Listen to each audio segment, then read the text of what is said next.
In July 1692, Father Vicente de San Antonio wrote his final letter from the mission of San Miguel, 40 miles into the Luzon interior. He described tobacco smoke rising from trees where no fires burned, footprints the size of dinner plates pressed into mud 2 feet deep, and a laughter that came from above rather than ahead. 3 weeks later, Spanish authorities from Manila found the mission compound abandoned. Meals still warm on wooden plates, a crucifix embedded backwards in the chapel door, and every mirror in the settlement shattered from the inside. Before we continue, make sure you subscribe and let us know where you're watching from. The mission had been established 6 months earlier, in January of that year, during the aggressive expansion of Spanish control into the unconquered territories of Luzon's interior. Governor-General Fausto Cruzat y Góngora had ordered a chain of missions built along the mountain routes, each one pushing deeper into lands where indigenous animist beliefs still held sway despite a century of Spanish presence on the coasts. These were not gentle conversions. The reduction system forced scattered native communities into settlements within earshot of church bells, where friars controlled not just religious instruction, but civil governance, trade, and daily life itself. Father Vicente de San Antonio was not a young idealist. At 43, he had survived shipwreck on the voyage from Acapulco and had spent 5 years in the Visayas, where conversion came easier among communities without written religious texts or centralized resistance. Luzon's interior was different. Here, the forests themselves were sacred. Here, every great tree housed spirits the locals called diwata, and the massive balate trees, those strangling figs with roots like grasping fingers, were considered doorways between worlds. Vicente kept a journal. That journal, discovered in 1821 during the dissolution of Manila's ecclesiastical archives, was encoded in a cipher he had learned at the University of Salamanca. What follows comes from that document, translated and verified against garrison records from the period. With Vicente came brother Mateo Vasquez, only 26, who had volunteered for the mission with the fervor of someone who believed suffering brought them closer to God. The third priest was Father Rodrigo Mendoza, 70 years old, a veteran of missions in New Spain who had seen the conversion of entire provinces and believed the same could be accomplished anywhere with sufficient discipline and the threat of eternal damnation properly explained. Their native converts numbered 3: Juan de la Cruz, a Tagalog man of 30 who had accepted baptism in Manila to escape debt bondage, his wife Maria, who kept the old practices in secret, and their translator, a man the Spanish called Datu Lacandula, not his real name, but one borrowed from the famous Lacandula dynasty to grant him authority he otherwise lacked. These 3 had agreed to guide the friars in exchange for exemption from tribute payments and a promise of land rights the Spanish had no intention of honoring. They built the mission compound 200 paces from a balate tree so massive its canopy blocked the sun for an area the size of a small plaza. The tree was at least 300 years old, perhaps older. Its trunk was hollow at the base, creating a chamber large enough to stand inside. Aerial roots descended from its branches like the bars of a cage, and where they touched ground, they had rooted again, creating a maze of twisted columns that made the tree seem less like a single organism and more like a grove that had learned to walk. Juan had warned them. "Too close," he said in Spanish, rough from disuse. "That is his tree, the one who lives above. You build too close." Vicente recorded the warning. Father Rodrigo ignored it. "We fear no pagan spirits," he had declared, and ordered the compound walls raised from timber cut from the surrounding forest. 10 trees fell to make those walls. The sound of iron axes against wood echoed for days. That was when the smoke began. The first morning, Vicente woke before dawn to say prime, the first prayers of the day. Through the window of his cell, a room barely large enough for a sleeping mat and a wooden chest, he saw smoke rising from the canopy of the balate tree. Thick, white smoke, with a sweetness to it that cut through the usual rot smell of the rainforest. He knew that smell. tobacco, the expensive kind brought by galleon from Acapulco, worth more than gold in these remote territories. But there was no fire beneath the smoke, no flame, no ember glow, just smoke, rising in 3 long exhalations and 1 short, as regular as breathing. He mentioned it to Rodrigo at breakfast. Salted fish and hard cassava bread, eaten in silence as was proper. The old priest looked at him with eyes that had seen too many things explained away to be impressed by one more mystery. The natives smoke in the forest. It drifts. There are no villages within 10 miles, Vicente replied. Then hunters, traders. Men are everywhere in these lands, Vicente, even where we think them absent. Do not go looking for demons where there are only men. But Brother Mateo had seen it too. That evening, after Vespers, he found Vicente in the small chapel they had constructed. 4 walls, a thatched roof, a wooden cross that had taken Juan 3 days to carve. "It's there again," Mateo whispered. "The smoke, from the same place." They stood together in the chapel doorway as dusk settled. The smoke rose from the highest branches of the ballet, 50 feet up, maybe more. It spiraled lazily in the still air, and the smell reached them even across the distance. Sweet, earthy, old tobacco, the kind smoked in pipes, not the cheap rolled leaf the soldiers used. "Someone must be up there," Mateo said, but he did not sound convinced. Vicente watched the smoke dissolve into the darkening sky. "No one climbs a tree to smoke," he said. "You smoke on the ground, where it's safe, where you can see what approaches." They said nothing else. But that night, Vicente lit a candle in his cell and wrote in his journal, "The smoke comes from no fire I can see. It rises at dawn and dusk, regular as tide. 3 long breaths, 1 short. I do not know what this means, but I know it is not chance." By the 2nd week, they had established their routine. Morning prayers, instruction for Juan and Maria in Catholic doctrine, attempts to map the surrounding territory, evening prayers. The heat was oppressive. February in Luzon brought no relief, only thick humidity that made every movement feel like wading through warm water. Their cassocks never dried. Mildew crept into everything. Juan grew quieter. Vicente noticed he would not look up when they passed near the balete tree. Maria began leaving small offerings at its base. Rice wrapped in banana leaves, a small clay cup of water, once a chicken egg. Vicente discovered this when he followed her one morning, watching from the edge of the compound as she knelt at the massive trunk, lips moving in words he could not hear. When he confronted her, she looked at him with eyes that held no fear.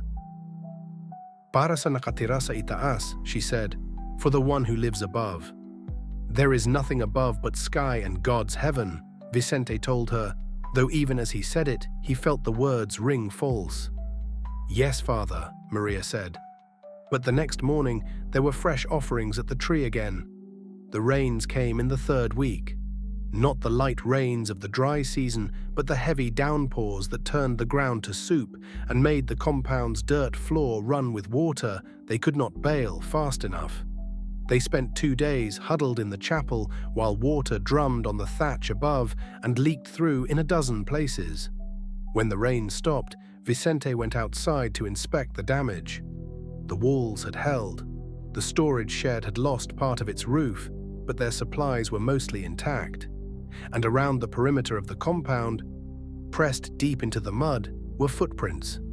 He called Rodrigo and Mateo. The 3 priests stood looking at the tracks in silence. They were human-shaped, 5 toes, a heel, an arch, but enormous. 18 inches long, perhaps more.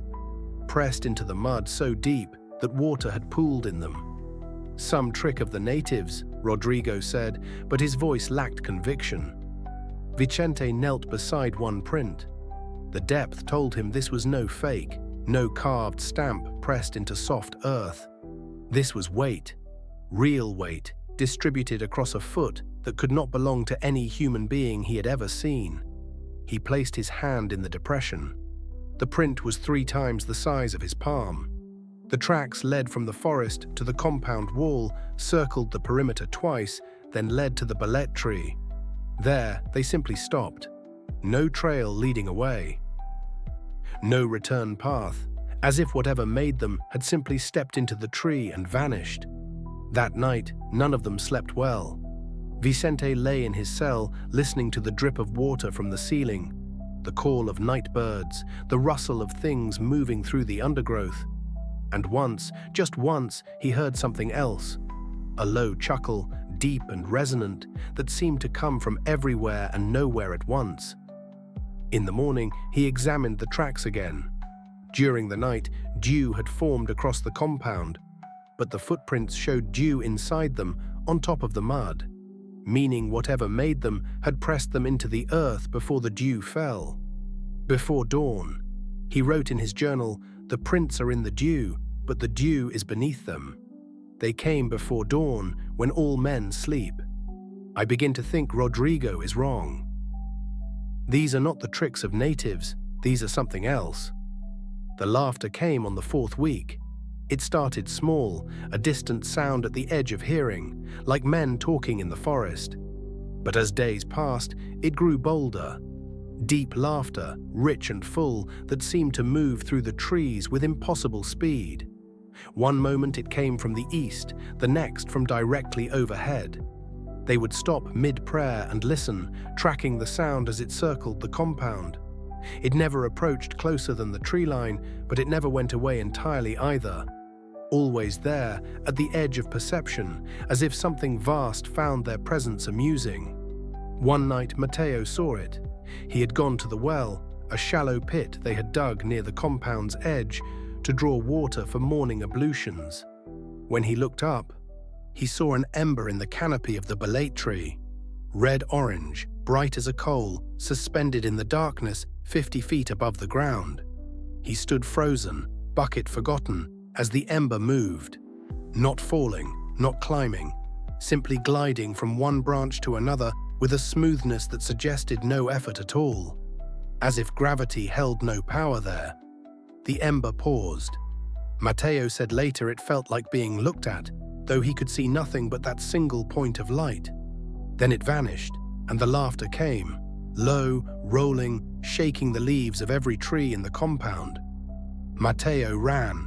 He burst into the chapel, where Vicente and Rodrigo slept on mats near the altar, and gasped out what he had seen. They emerged together into the night, but the ember was gone. Only the smell remained, tobacco smoke, thick and sweet, hanging in the air like a fog. "Tell us what you saw," Vicente said quietly. Mateo's hands shook. A fire, a light, like a lit cigar, but huge. It moved through the tree like someone carrying it. But I saw no one, only the light. Rodrigo crossed himself. The devil tests us. He sends visions to break our faith. We must pray harder, Brother Mateo. Prayer will drive these phantoms away. But Vicente looked toward the ballet tree, its silhouette black against the star-filled sky, and knew that prayer would not be enough. The next morning, Datu Lakandula spoke for the first time in days. He found Vicente alone, inspecting the damage to the storage shed, and stood at a respectful distance until Vicente acknowledged him. "Father," he said in Spanish, "I must tell you something." "Speak." "What lives in that tree? We call him Kapre, tobacco giant, old as the forest. Most times he sleeps. Years pass, sometimes generations, and he does not wake. But sometimes he notices." Vicente set down the plank he had been holding. "What do you mean, notices?" "You brought iron, cut his trees, built too close to his place. He is awake now. He watches. He decides." "Decides what?" Datu looked at the ground. "Whether you may stay, whether you are interesting, or whether you are only noise." Vicente felt a chill despite the heat. "And if we are only noise, then you will leave, or you will become part of the forest." The old man gestured vaguely toward the undergrowth. "Others have come before, some left, some did not." That evening, Vicente found Juan and Maria packing their belongings, the few items they had been allowed to bring, wrapped in woven mats. He caught them at the compound gate. "Where are you going?" Juan would not meet his eyes. "Home, father, back to Manila. Your agreement was for 1 year, 6 months remain." "He is awake now," Juan said, and Vicente heard genuine fear in his voice. "You brought too much iron, cut too many trees. The mission is too close to his tree. He will not sleep again. Not while you are here." Maria clutched her husband's arm. "He is not angry," she said quietly. "That would be better. He is interested. That is worse." "Why is that worse?" Vicente demanded. She looked at him then, and he saw in her eyes something like pity. "Because when he is angry, he drives you away quickly. When he is interested, he watches, studies, plays. And sometimes, father, when he grows bored, he does not let you leave." They fled despite Vicente's orders, despite Rodrigo's threats of excommunication. Despite everything, they walked into the forest at dusk and did not look back. Vicente watched them go and did not try to stop them. In his journal that night, he wrote only, "They have left. We are alone now with whatever lives in that tree." The 4th week ended with an event that broke something in all of them. Vicente woke to screaming. He threw on his cassock and ran into the courtyard to find Mateo standing rigid, staring upward, his face bone-white in the moonlight. Rodrigo emerged from the chapel, rosary in hand, and followed Mateo's gaze. There, sitting cross-legged on the peak of the chapel roof, was a figure. It was huge, the size of 3 men, easily, with broad shoulders and a barrel chest covered in dark, shaggy hair. Its skin was almost black, but not with the darkness of night, with the deep brown black of old mahogany, rich and gleaming faintly in the moonlight. It wore something wrapped around its waist, crude cloth or woven bark, and its feet were bare. Massive feet, easily the size of the prints they had found. In its mouth, clenched between teeth the size of Vicente's thumb, was a lit cigar. Not a thin cheroot, but something as thick as a man's wrist, glowing bright red at the tip. Smoke curled from its nostrils in that familiar pattern. 3 long exhalations, 1 short. The thing tilted its head, slowly, deliberately, as if considering them with the same curiosity a man might show a beetle under a lifted stone. Its eyes caught the moonlight and glowed like embers themselves. Then it vanished. Not by climbing down, not by leaping away, but simply dissolved into a curl of smoke that smelled of earth and tobacco and something ancient, something that had no name in any language Vicente knew. When Vicente looked down, Rodrigo stood beside him, rosary clutched so tight the wooden beads had cut his palm. Blood ran between his fingers and dripped onto the packed earth of the courtyard. "Write to Manila," Rodrigo whispered, his voice cracked and hoarse. "Tell them we are not alone here." Vicente nodded. He returned to his cell, lit a candle despite the heat, and began a letter he knew would never be read the way he intended it. He described what they had seen, what they had heard, what had happened in these 4 weeks since the mission's founding. He wrote the truth, knowing it would be dismissed as exhaustion, as tropical fever, as anything but what it was. But he wrote it anyway, because a scholar records what he observes, even when observation leads to conclusions his mind refuses to accept. Outside, the laughter came again, rolling through the forest like distant thunder. And from the belate tree, 50 paces away, smoke rose in the moonlight. 3 long breaths, 1 short. Again and again, as regular as a heartbeat, as inevitable as the dawn. Something had noticed them. And whatever it was not done watching. Father Rodrigo's letter never reached Manila. The courier, a veteran soldier named Garcia who had survived 2 shipwrecks and a Moro raid, refused to enter the forest path alone. "Something stands in the trail at the bend," he told us, his weathered face pale despite years of tropical sun. "Just stand there, taller than the trees should allow." When I approached, it stepped backwards into a trunk, not behind it, into it, and the bark sealed like water closing. He would only travel with an armed escort, but we had no soldiers. So the letter sat on Rodrigo's desk for 3 more days, while the smoke in the canopy grew thicker and the footprints circled closer, and the laughter came not from the tree line anymore, but from inside the mission walls. Garcia had arrived at the mission a week before the encounter on the chapel roof, carrying supplies from the Manila garrison: salted pork, communion wine, lamp oil, and most precious of all, letters from the provincial superior. He was 50 years old, scarred from musket fire and machete wounds, a man who had seen combat against Dutch privateers and Moro raiders from Mindanao. When such a man refuses to walk a forest path in daylight, you listen. On the 4th day after Rodrigo's letter was written, Garcia agreed to try again. Noon, he insisted, when the sun was highest and shadows shortest.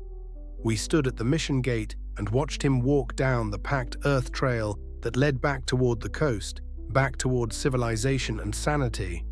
He carried Rodrigo's letter in an oiled leather pouch, his sword belted at his side, a rosary wrapped around his left wrist. He made it 200 yards. We could see him clearly, a dark figure moving through the dappled light beneath the canopy. Then he reached the bend where the path curved around a massive mahogany tree, and he stopped. Simply stopped, as if he had walked into an invisible wall. For 5 full minutes, he stood motionless.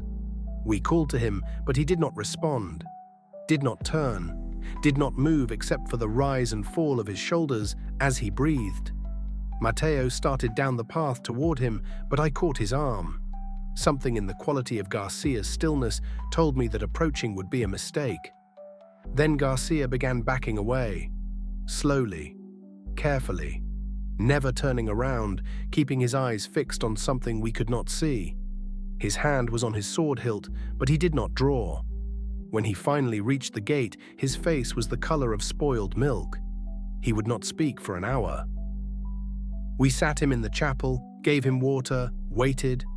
When words finally came, they were barely a whisper. It smiled at me.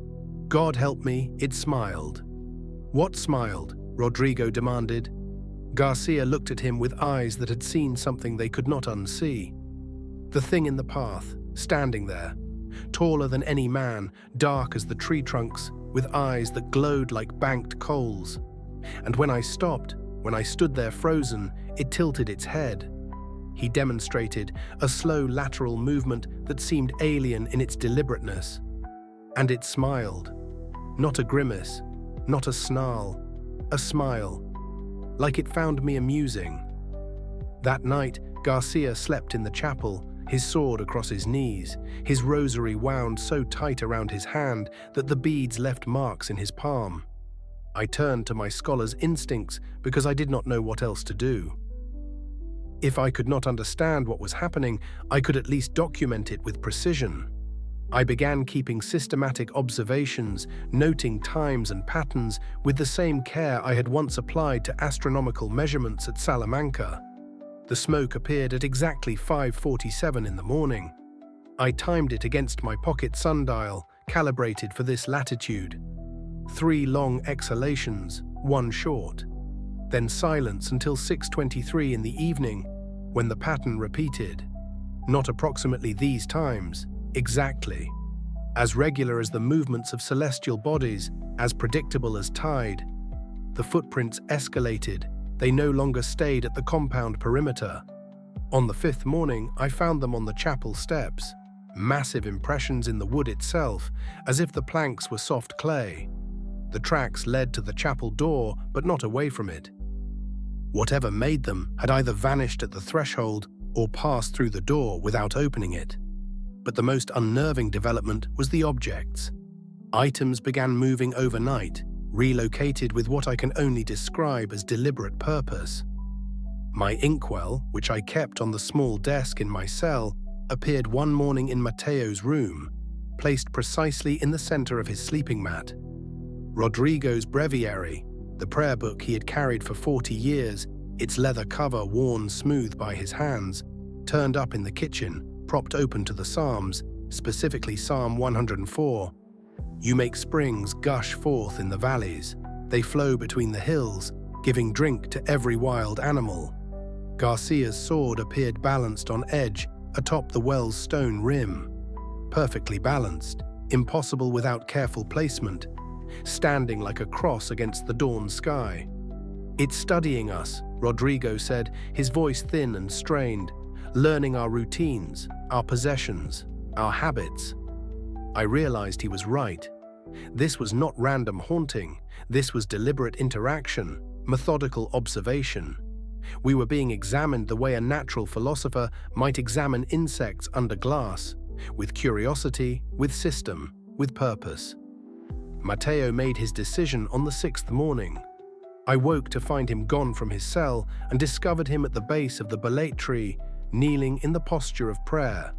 He had taken tobacco from our supply stores, expensive leaf brought from Acapulco, worth a month's wages, meant for trade with native chiefs. He placed it at the base of the massive trunk and spoke in halting Tagalog, words he had learned from Juan before the translator fled. I watched from my window, unable to look away. The smoke appeared instantly, not gradually, not rising slowly from some hidden fire, but manifesting complete and whole, spiraling down from the canopy in a thick column that moved with fluid purpose. It descended around Mateo like a curtain, and I lost sight of him in the white haze. Then he looked up. I saw his face change.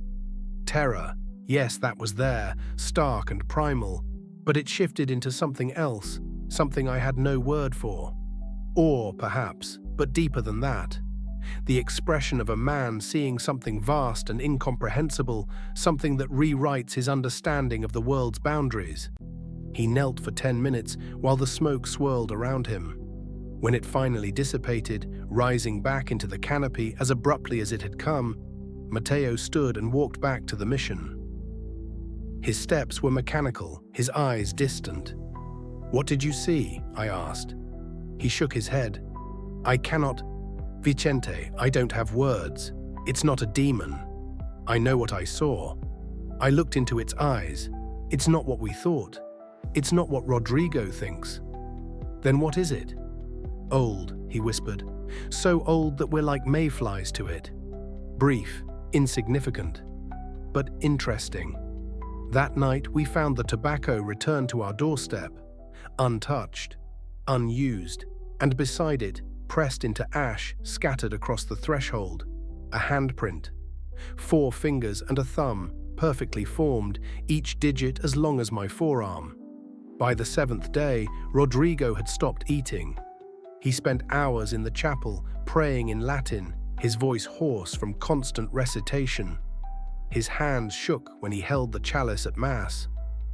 His eyes had taken on a feverish brightness that frightened me more than the footprints or the smoke or the laughter that now came from inside the walls, soft chuckling that seemed to emanate from the very timber of our buildings. "We must perform an exorcism," he announced at evening meal, "on the tree itself, cast out whatever demon inhabits it."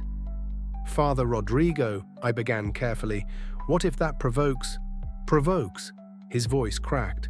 "We are men of God, Vicente. We do not negotiate with forest spirits. We do not leave offerings like pagans. We command them in Christ's name to depart." Mateo spoke quietly from his corner. "What if God made the forest spirits too?" The sound of the slap echoed in the small room. Rodrigo's hand had moved faster than I thought possible for a man his age. Mateo's head snapped to the side, and when he looked back, there was a red mark on his cheek, but no anger in his eyes. Only sadness. "Heresy," Rodrigo breathed. "That is heresy, boy." Garcia stood. "The old priest is right. We're soldiers of Christ. We don't retreat from demons. We face them." I looked between them, Rodrigo's religious fervor, Garcia's military pragmatism, both leading to the same dangerous conclusion. And Mateo, holding his cheek, representing a position I barely dared acknowledge. That perhaps the categories we had brought from Spain did not fit what we had found here. The tension inside the mission had become as threatening as whatever watched us from the trees. At midnight, I woke to shouting. Latin prayers, but screamed rather than spoken, raw with desperation and fear. I threw on my cassock and ran outside. Rodrigo stood at the balete tree, barefoot and wild-eyed, his hair loose and streaming down his back. He held a clay bowl of holy water and was flinging it at the trunk with one hand while making the sign of the cross with the other. The words of exorcism poured from his mouth, "Exorcizo te, immundissim spiritus." Garcia stood beside him with a torch, the flame casting mad shadows across his scarred face. "Stop." Mateo was there too, pulling at Rodrigo's arm. "Father, please, you don't understand." I was 10 paces away when the laughter came, but not from above. From inside the tree itself, deep and resonant as a church bell, vibrating through the ground beneath my feet, through the air, through my very bones. The trunk split vertically with a sound like tearing cloth. Not cracking, not breaking, splitting, as if the wood were fabric being torn along an invisible seam. The gap was black inside, blacker than the night around it, a darkness so complete it seemed to pull at the edges of my vision. And from that darkness came a voice. It spoke perfect Castilian Spanish, the educated accent of Madrid, with a depth that made every word felt in the chest. "Your prayers are loud, little priest. Does your God not teach you courtesy?" The Kapre did not kill Father Rodrigo. That would have been a mercy. Instead, it lifted him, without touching him, without hands we could see, and held him suspended 3 feet above the ground while it spoke. And speak it did, for nearly an hour, in a voice like stones grinding and wind through caves, telling us exactly what it was, why it had watched us, and what price our mission would pay for the trees we had cut, the iron we had driven into sacred ground, and the noise we had brought to a forest that had been silent for 300 years. It stepped fully from the tree, the trunk sealed behind it, not closing like a door, but flowing together like water, the bark knitting itself whole as if no gap had ever existed. What emerged stood between 9 and 10 feet tall, broad-shouldered and powerfully built, with skin the deep brown black of ancient mahogany.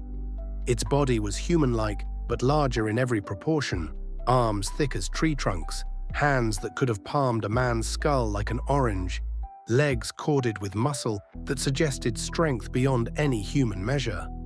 It was naked from the waist up, its chest covered in coarse dark hair that might have been fur, or might have been something between fur and moss. In the torchlight, it was difficult to tell.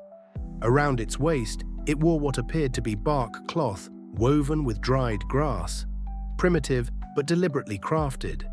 Its face was broad and flat-nosed, with a thick beard that fell to its chest in twisted locks decorated with small shells and carved wooden beads. The beard moved slightly in a wind I could not feel. But the eyes, God help me, the eyes were what froze my blood. They glowed like banked embers, orange-red in the darkness, casting a faint light on the massive face, not reflecting the torch, generating their own illumination, as if fires burned behind them. In one hand it held a pipe. Not a small thing, but a massive bamboo tube as thick as my arm and longer than my leg, carved with symbols I had never seen. Spirals and angular patterns that seemed to shift when I tried to focus on them. The pipe smoldered, and from it came that familiar tobacco smoke in its rhythmic pattern. 3 long exhalations, 1 short. Most unnerving of all, it did not quite touch the ground. Its bare feet hovered perhaps an inch above the earth, and where they should have cast shadows in Garcia's torchlight, there was only a strange darkness that seemed to absorb rather than reflect the flame. The air around it felt thick, hard to breathe, as if the space it occupied had different properties than normal air. My chest tightened. My scholar's training fought against my terror, forcing me to observe, to catalogue, to record details even as my body screamed to flee. The Kapre examined us one by one, Its gaze moved from Garcia, frozen with his torch, to me, to Rodrigo, suspended and gasping, and finally settled on Mateo. It regarded the young priest for a long moment, and something like recognition passed across its face. "You are different," it said, and the voice was not quite coming from its mouth, but from everywhere at once. From the tree behind it, from the ground beneath us, from the air itself. "You listened. You brought offering. You spoke the old words. You tried to understand." Mateo's voice came out as barely a whisper. "What are you?" The Kapre took a long draw from its pipe. Smoke curled from its nostrils, and in the smoke I thought I saw shapes, forests, mountains, coastlines transforming across centuries. Not demon, as your frightened priest believes, not angel, as you might hope. Guardian, watcher, dweller in the old places. I am what I have always been, older than your Spanish tongue, older than the Tagalog kingdoms that came before you, older than the names you give to things you do not understand. It gestured with its free hand toward the coast, invisible beyond miles of forest. I watched your stone ships arrive, watched you build your houses of prayer on the beaches, watched you claim the lowlands and the river mouths. This, I permitted, men have always lived at the forest's edge, but the forest is not yours to claim. It has never been yours. It will never be yours. The ballet, it continued, turning to gesture at the massive tree behind it, is my tree, yes. But it is also a doorway. There are old places in this world. Priest. It looked directly at me, and I felt the weight of that gaze like a physical pressure on my chest. Places that do not belong to your God or any God. They simply are. They existed before your religions, before your cities, before men walked upright and named themselves the masters of creation. You built your house of wood and prayer on one such place. Did you not wonder why the ground was level here? Why this clearing existed, so convenient for your purposes? I found my voice, though it cracked. Why reveal yourself now? You watched us for weeks. Why not drive us away in the beginning? The Kapre's ember eyes seemed to brighten, and I realized with shock that it was pleased by the question. Because you are curious creatures, I too am curious. I wanted to see what you would do, whether you would learn, whether you would listen. Your translator tried to warn you. His wife left offerings. Your young one, a nod toward Mateo, eventually understood. But the old one, it looked at Rodrigo, still suspended and gasping, and something like disappointment crossed its face. The old one sees only demons and devils. His world is simple, clean. Everything fits into his boxes of good and evil. Such minds are boring. Please, Mateo said, taking a step forward. Garcia grabbed his arm, but Mateo shook him off. What do you want from us? The Kapre tilted its head, the gesture I had seen before, alien in its deliberateness, like a bird studying an insect. Want? I want nothing. I need nothing from creatures who live 70 years and think it an accomplishment. But you have taken. The trees you cut for your walls were not yours to take. The iron you drove into this ground, your chapel bells, your nails, your tools. Iron screams in this place. It hurts. And the mirrors, it made a gesture of distaste. You brought too many reflections. They confuse the paths between, the doorways. They make the boundaries thin and unstable. It lowered Rodrigo then, but not gently.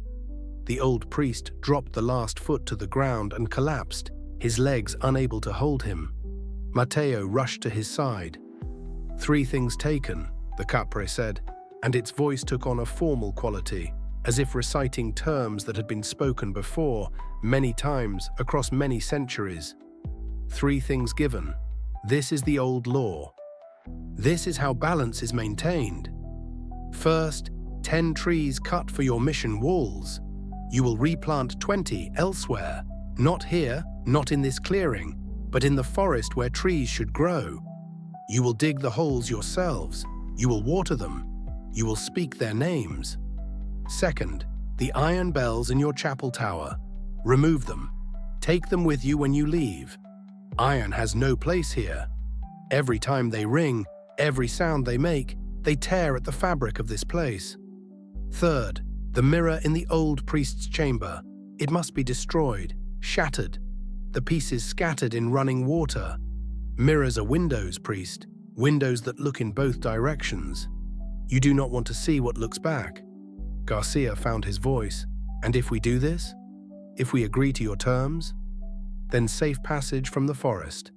Protection on your journey back to your stone churches and your governor's palace. You will leave with your lives and your sanity intact. Most importantly, and here the Kapre smiled, showing teeth the size and shape of stone markers in a graveyard. You will leave with the truth. And truth, I have learned, is what your people fear most.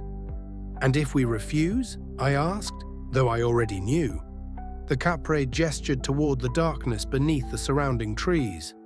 I had thought the shapes there were hanging moss, or perhaps vines catching the torchlight.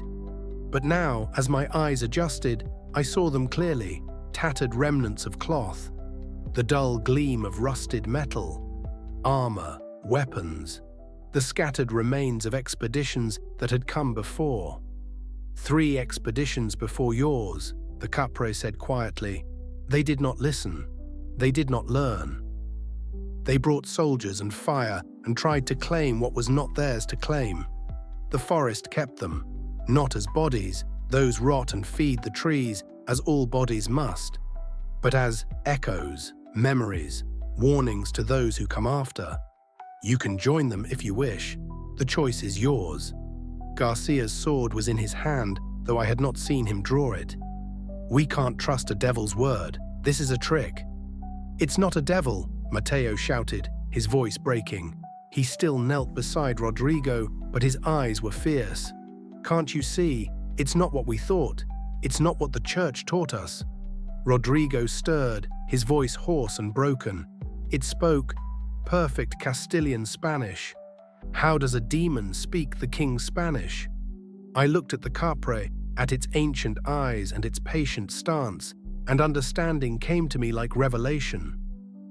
Because it's been watching us for 150 years. Listening, learning.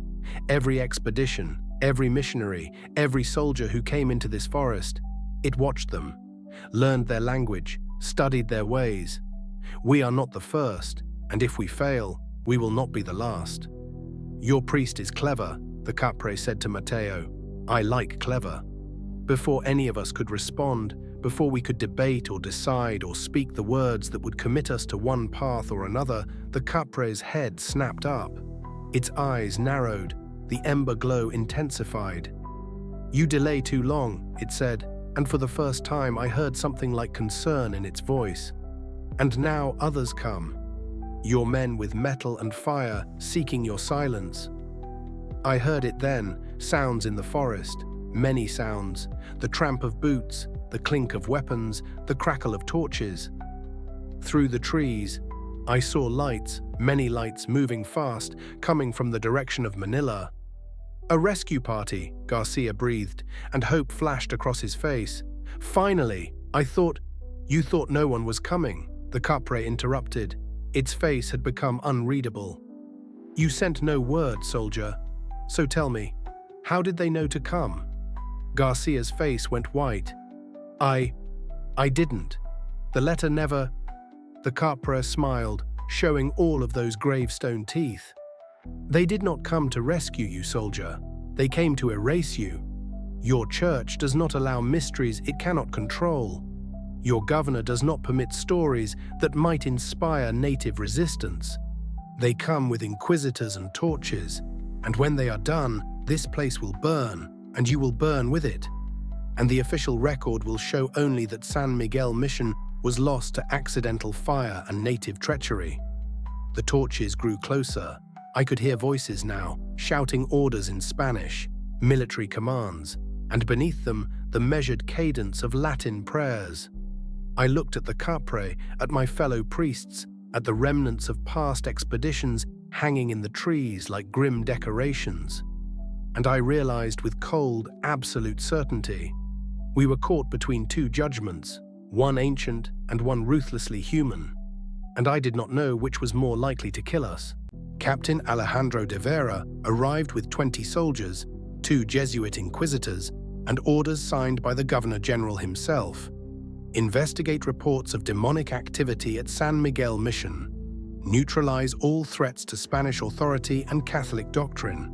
Leave no evidence of supernatural claims that might encourage native resistance. They were not there to save us. They were there to bury us, along with whatever truth we'd witnessed. And they brought enough torches, oil, and gunpowder to burn the entire forest if necessary. The Kapre vanished the moment the first torch became visible through the trees. Not fleeing, simply ceasing to be present, the way smoke dissipates when a window opens. One moment it stood before us, massive and undeniable. The next, only the smell of tobacco remained, and we 4 men, Vicente, Mateo, Rodrigo, and Garcia, stood alone in the clearing as armed soldiers emerged from the forest and surrounded the mission compound. Captain de Vera was a man of 40, lean and hard as cured leather, with the efficiency of someone who had spent 20 years enforcing colonial order in territories that did not wish to be ordered. He wore the breastplate and helmet of an officer, and his hand rested casually on his sword hilt as he read from a document bearing the Governor-General's seal. Behind him came the 2 inquisitors. Father Domingo was younger than I expected, perhaps 50, with the burning eyes of a true fanatic and hands that moved constantly, as if eager to grip, to control, to purge. Father Luis was older, perhaps 65, with the careful neutrality of a church politician who had survived 3 different governors and would likely survive 3 more by never committing fully to any position until the outcome was certain. Father Vicente de San Antonio, Captain de Vera said, his voice flat and official. Father Rodrigo Mendoza, Brother Mateo Vasquez, Soldier Garcia Hernandez. He looked up from his document. You are all accounted for. Good. That simplifies matters. Captain, I began, we are grateful for your arrival, but Father Domingo stepped forward, cutting me off. You wrote to the provincial superior 6 months ago, Father Vicente. You described native superstitions disrupting your mission work. You requested guidance on how to combat demonic influences the savages claimed dwelt in these forests. He smiled, but there was no warmth in it. We are here to cleanse the area, to purge it of whatever darkness has taken root. My blood went cold. I remembered that letter, written in the first week, when I still believed what we faced was merely native superstition that could be dismissed with proper Catholic instruction. I had written it before the footprints, before the smoke, before the voice in the darkness spoke perfect Castilian Spanish. Father Domingo, you must understand, it's not what we thought. What we've witnessed here is not... Father Luis raised one hand, silencing me with a gesture. What you thought, Father Vicente, is irrelevant. What you witnessed is irrelevant. What matters is what Manila believes, and what Manila will record. The Governor-General has determined that reports of supernatural activity in mission territories encourage native resistance. Such reports will be corrected. Soldiers were already moving, setting torches around the perimeter of the compound. I saw them carrying clay vessels that sloshed with liquid. Oil, probably whale oil brought from the coast. They worked with mechanical precision, following orders they had clearly received before arriving. You mean to burn the mission, Rodrigo said, his voice surprisingly steady. The old priest had been broken by his encounter with the Kapre, but confronted now with human treachery, something of his old strength returned. The mission, the belate tree, and a sufficient perimeter to ensure complete eradication of whatever native cult practices have been conducted here, Captain de Vera confirmed. The official report will state that the structure was lost to accidental fire. You 4 will be relocated to Manila for debriefing. If your accounts align with official church doctrine, you may eventually return to missionary work. If not, he let the implication hang. Smoke appeared then, thick, white, unnatural. It rolled from the forest like fog, like a living thing, moving against the wind. It poured into the clearing, and within moments, visibility dropped to arm's length. Soldiers coughed, their eyes watering. Some fell to their knees, gasping. And through the smoke came the Kapre's voice, resonant and everywhere at once. "Fire is my element, small men. You cannot burn what was born in smoke." Panic rippled through the soldiers. Several raised their muskets, pointing them at shadows, at nothing, at each other. Father Domingo's voice rang out, sharp with authority and fear. "Stand firm. It's a demon's trick. Demons lie. It fears the flame. That's why it tries to frighten you." But I knew better. The Kapre did not fear fire. It had told us. This place was a doorway. The balete tree was not merely its dwelling, but a threshold between worlds. And if they burned it, I grabbed Mateo's arm.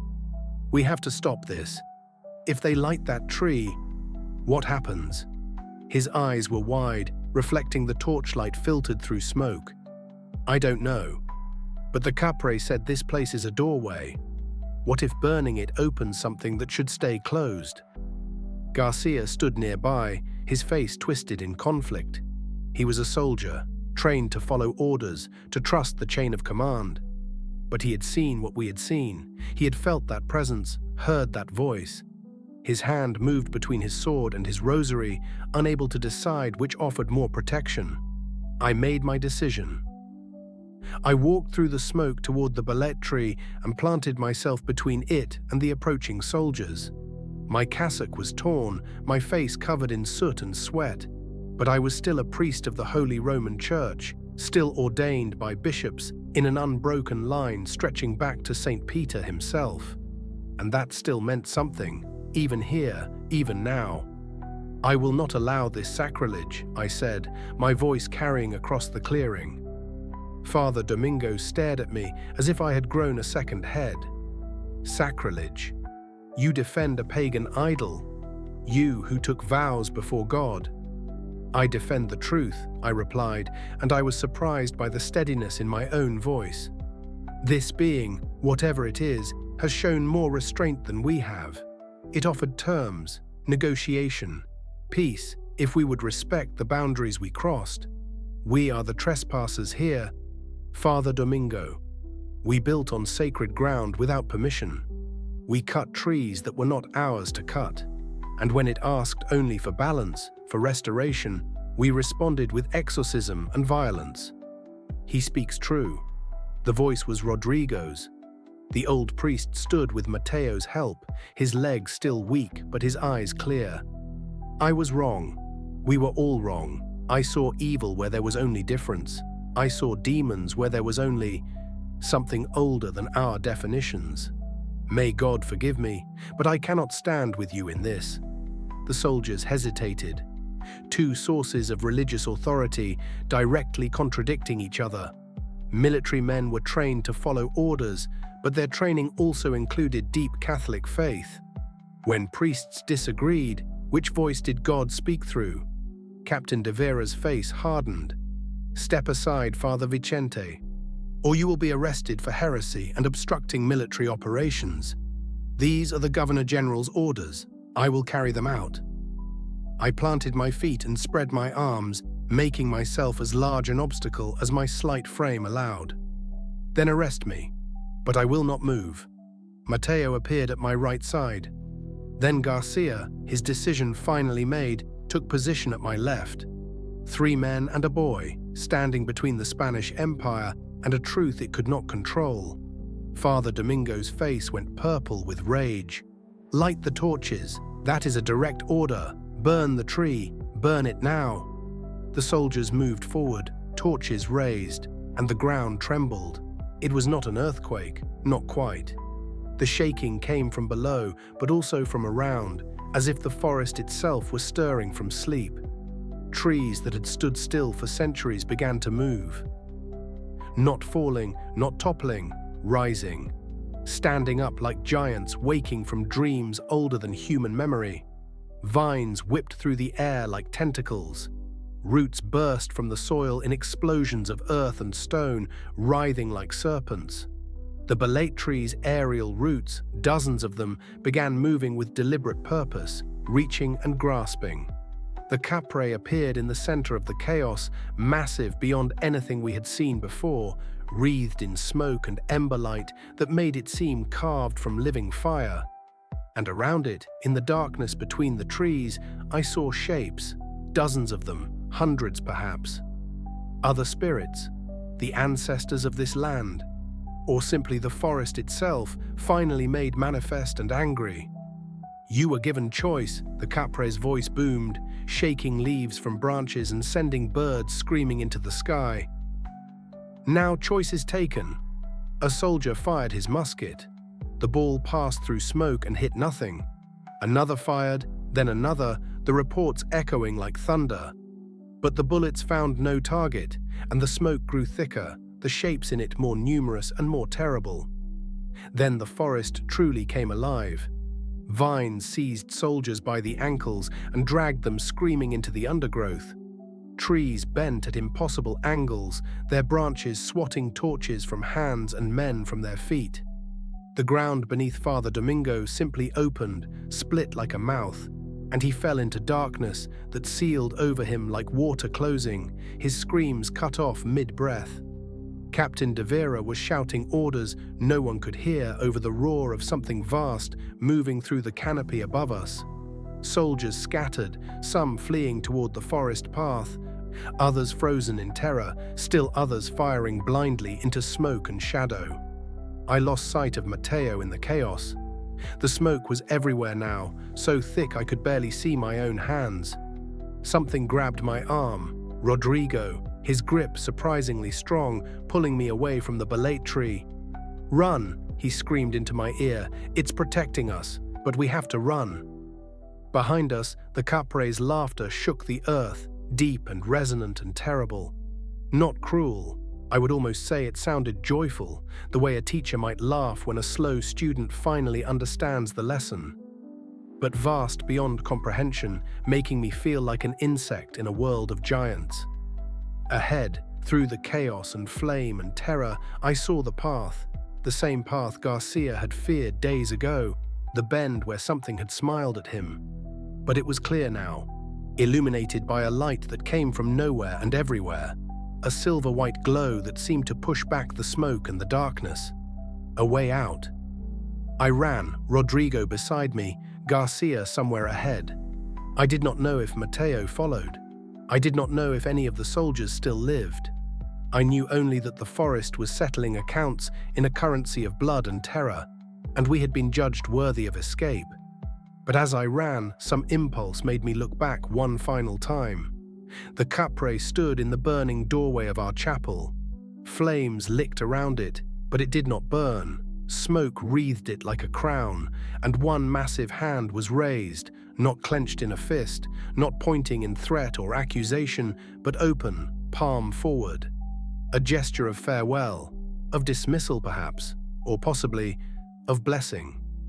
Then the smoke closed over everything, and I ran into the light, not knowing if I fled toward salvation or simply a different kind of doom.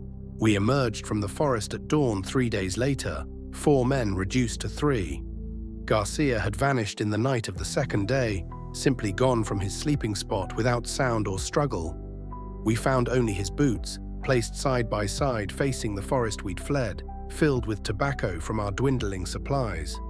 Mateo said it was a gift accepted. Rodrigo said it was a judgment rendered. I said nothing because I knew the truth. Garcia had gone back, chosen the forest over Manila, choose the mystery over the lie we would be forced to tell. And when we stumbled into the garrison at San Pablo, covered in ash and blood and mud, speaking in fragments about burning and trees that walked, and a giant made of smoke who spoke Spanish and saved our lives, the commandant listened with a face of stone and said 6 words that sealed our fate. There will be no official report. Those 3 days in the forest were a blur of survival. We had fled down the illuminated path, that silver-white light guiding us through darkness that should have been impenetrable. Behind us, the sounds of chaos continued for hours. Screams, the crash of falling trees, musket fire that gradually diminished to silence. We did not look back again. We walked until our legs gave out, slept in terror-haunted patches of unconsciousness, and woke to walk again. On the second night, Garcia took the last watch. When dawn came, he was gone. His sword remained, thrust point first into the soil like a grave marker. His rosary hung from the hilt, and his boots, carefully arranged, filled with the tobacco that had started all of this. The expensive leaf from Acapulco that we had brought to trade with native chiefs, but which had become, instead, a currency for dealings with powers far older than Spanish commerce. Mateo knelt beside the boots for a long time. He understood, he finally said. The Kapre showed him something, offer him something, a choice we weren't given. Rodrigo's voice was hollow.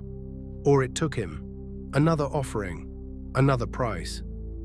But I knew Mateo was right. Garcia had not been taken, he had chosen. And that choice was a kind of freedom none of the rest of us would ever possess. The freedom to step outside the world we knew into one we could barely comprehend. The garrison at San Pablo received us with suspicion rather than relief. We were taken immediately to separate cells, not locked. Not quite prisoners, but certainly not free. For 2 days we were interrogated by officials whose questions revealed they already knew what answers they wanted. My journal was confiscated within the first hour.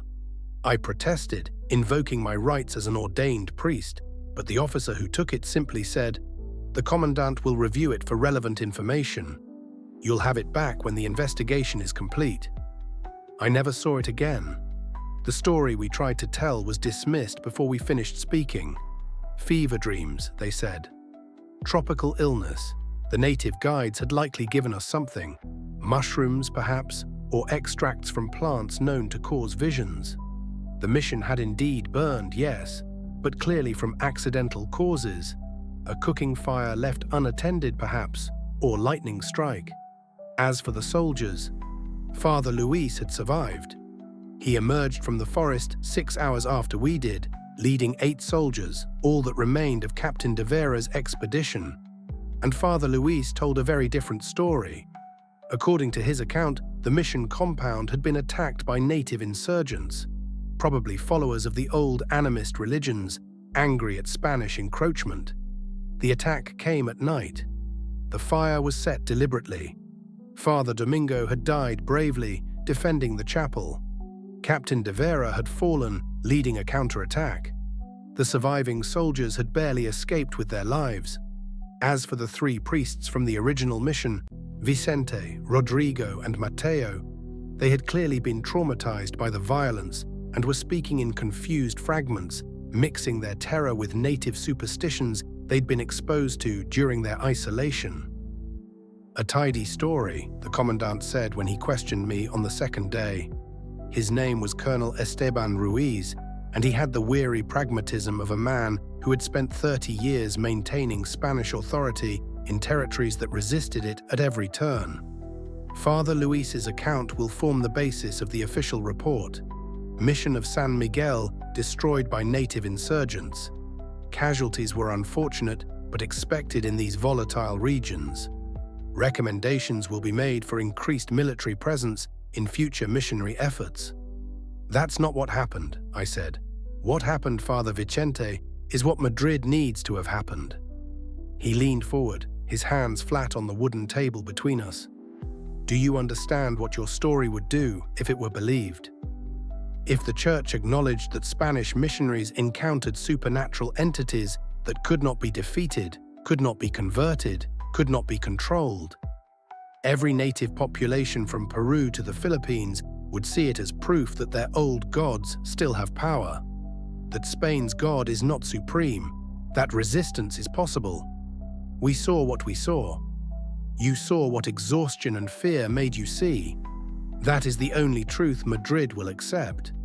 And if you insist on any other truth, he sat back. The Holy Office of the Inquisition maintains offices in Mexico City. They are always interested in speaking with priests who claim to have communed with spirits. The conversations are lengthy and often terminal. The choice was presented clearly: agree to the official story, accept reassignment, live under supervision, but live nonetheless. Or insist on the truth and face trial for heresy, which at best meant imprisonment and at worst meant the stake. Rodrigo agreed immediately. The old priest was broken in ways that went beyond physical exhaustion. He signed the papers they put in front of him with a shaking hand and asked only to be sent somewhere quiet, somewhere far from forests and missions and the frontiers of empire. Mateo took longer. He sat in his cell for a full day after the ultimatum was delivered, saying nothing, eating nothing. When he finally emerged, he signed the papers, but his eyes were distant, already looking toward horizons the rest of us could not see. I signed as well. Survival over martyrdom. Cowardice, perhaps, or pragmatism. But as I wrote my name on the document that declared I would never speak publicly of what we had witnessed, I made a private decision. I would write it anyway. Not for public consumption, not for the church or the crown, but for the future. For whoever might find it and need to know that the world was larger than empires, older than religions, stranger than any doctrine allowed. They assigned me to archive duty in Manila, a punishment disguised as administrative necessity. The ecclesiastical archives were vast, disorganized, in desperate need of a priest with scholarly training to catalogue and copy records. It was tedious work, meant to keep me busy and isolated, ensuring I had neither time nor opportunity to speak of dangerous truths. I spent the next year copying records, baptismal registries, property transfers, correspondence between bishops, and in the margins, in the spaces between lines, using a cipher I had learned at the University of Salamanca, I wrote the real account. Everything: the footprints, the smoke, the negotiations, the burning. Kapre's words about doorways and old places, and as I worked through the archives, I began to notice patterns. Other reports, other accounts, carefully buried in obscure documents or encoded in bureaucratic language. A mission in Peru reporting unusual native claims about mountain spirits that moved stones and changed weather. A priest in New Spain describing local superstitions regarding feathered serpents that spoke prophecy. Here in the Philippines, dozens of references, carefully worded, officially dismissed, to entities like the Kapre, Diwata in the rivers, Aswang in the villages, Tikbalang on the roads. The Spanish Empire was encountering these mysteries everywhere it expanded, and everywhere the pattern was the same. Initial reports filed honestly, then officially explained away, suppressed, forgotten. The priests who insisted too strongly were reassigned, silenced, or disappeared into Inquisition custody. What were they afraid of? Not the entities themselves, I realized, but what those entities represented. Limits, boundaries, places where Spanish authority ended and older sovereignties remained. In an empire that claimed divine right to rule the world, such limits could not be acknowledged. Mateo left the priesthood 6 months after our return. Officially, it was due to illness, a convenient fiction that allowed him to depart without scandal. I saw him once before he left Manila, a brief meeting in the garden of the archive building where we could speak without being overheard. "It wasn't evil, Vicente," he said, his voice quiet but certain.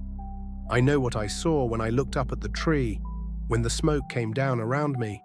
It was old, older than Christ, older than empires, maybe older than man, and it was lonely, curious, like a scholar in an empty library, grateful for visitors even if they don't understand the books." "That doesn't frighten you?" I asked. He smiled, the first genuine smile I'd seen from him since the burning. "Should it? God made the stars before he made us. Why not other thinking things? Why should we assume we're the only beings worthy of notice in all creation? Isn't that pride?" Isn't that the very sin that cast Lucifer down? The Church would call that heresy. The Church calls many things heresy when they threaten its certainty. He gripped my shoulder. I'm going back, Vicente, not to the forest. I'm not ready for that, may never be ready. But to the mountains, to the native communities, to learn their languages, their stories, their ways of understanding what they've always known was there. He vanished into the interior within a month. Rumors reached me occasionally. A white man living among the Ifugao tribes, speaking their language perfectly, participating in their rituals. A priest without cassock, teaching children to read Spanish, but also learning from their elders about the spirits of rice terraces and mountain peaks. Once, a trader from the northern provinces claimed to have seen a man matching Mateo's description at dawn, sitting beneath a massive balete tree, sharing tobacco with someone very tall whose face remained in shadow. I never knew if that last story was true, but I hoped it was. Rodrigo survived only 6 months after our return. They kept him in the monastery infirmary, officially for rest and recovery, actually because he could not function in the world anymore. His certainty had been his strength, and when that certainty shattered, nothing remained to hold him together. I visited him when I could. Most days he did not recognize me, but occasionally, in moments of lucidity, he would grip my hand and speak with startling clarity. I was so certain, he said during one visit, his eyes clear and focused. God and devil, heaven and hell, lines drawn clear as geometry. Everything in its place, everything is understood. But what if the world is larger than our certainty, Vicente? What if we're children shouting in a library we don't understand, insisting we know all the books when we can barely read the titles? He died in his sleep on a quiet Tuesday in March. His final words, spoken to me the day before, were, "Thank it for me. If you ever go back, thank you for showing mercy to a foolish old man who mistook mystery for evil." I continued my work in the archives. Years passed, my hair grayed, my vision failed, my hands grew stiff with age. In 1697, I made my final coded entry in the margins of a property deed from a mission that no longer existed. I wrote, "To whoever finds this, and someone will eventually, when I am long dead, and these archives are examined by scholars who do not yet know what questions to ask, know this: the forest remembers. The old places remain. Spain can conquer the coasts and the rivers, can plant crosses and build cathedrals. But there are depths they will never reach, silences they will never break." I learned this not as defeat, but as humility. The world is vast, we are small, and some mysteries are not meant to be solved, only respected. Vicente's encoded manuscript was discovered in 1821 during the dissolution of Manila's monastic libraries, part of the upheaval following Mexican independence and the reorganization of Spanish colonial administration. By then, the Philippines had endured 130 years of additional Spanish rule, followed by revolution, American occupation, and the long struggle toward independence. The manuscript was noted briefly in an academic journal, but dismissed as the fever dreams of an elderly priest, and filed away in the National Archive, where it remained until a graduate student stumbled upon it in 1968. The location of San Miguel Mission was never officially recorded, scrubbed from maps as if it never existed, its name appearing in no registry, its existence denied by every official document. But local Tagalog oral histories preserve stories of a ghost mission deep in the Luzon interior, in forests now protected as national preserve. The stories speak of a clearing where trees grow in perfect squares, suggesting old walls, where the soil is darker, as if remembering fire, and where tobacco smoke rises at dawn and dusk from a massive balete that has never been cut despite centuries of logging in surrounding areas. Modern researchers attempting to locate the site report consistent problems: GPS equipment that fails or gives contradictory readings, trails that seem clear on maps but vanish on the ground, and an overwhelming sense of being watched that intensifies the deeper one goes. Most turn back, some file reports claiming the oral histories are confused, the location misremembered, the mission likely elsewhere or entirely fictional. But one anthropologist, Dr. Maria Santos, specializing in Tagalog folklore, claimed in 1974 that she found it. She brought tobacco as offering, she said, following traditional protocols recorded in the indigenous communities. She placed it at the base of the ballet and waited. According to her account, submitted in a paper that was rejected by 3 academic journals before being published in an obscure folklore quarterly, a voice spoke to her in Spanish. Not modern Spanish, but archaic Castilian, the formal language of the 17th century, pronounced so carefully and precisely that it sounded like poetry, like someone reciting a beloved text from memory. The voice thanked her for the courtesy, asked about the world beyond the forest. Was Spain still an empire? Were the missions still standing? Did priests still come with iron bells and absolute certainty? She answered honestly, Spain was gone, the missions were museums, the Philippines was independent, and the world had changed in ways no one in 1692 could have imagined. The voice was silent for a long time. Then it said, kindly but firmly, no cameras, no maps. Some doors should stay closed. Tell your scholars that the old places remain, and they should remain undisturbed. We remember those who showed us respect. We also remember those who did not. She left. She published her account. It was dismissed as fabrication or delusion. But she never returned to the forest, and in interviews late in life, she maintained that every word was true. The forest, it seems, still keeps its secrets. And perhaps we should let it.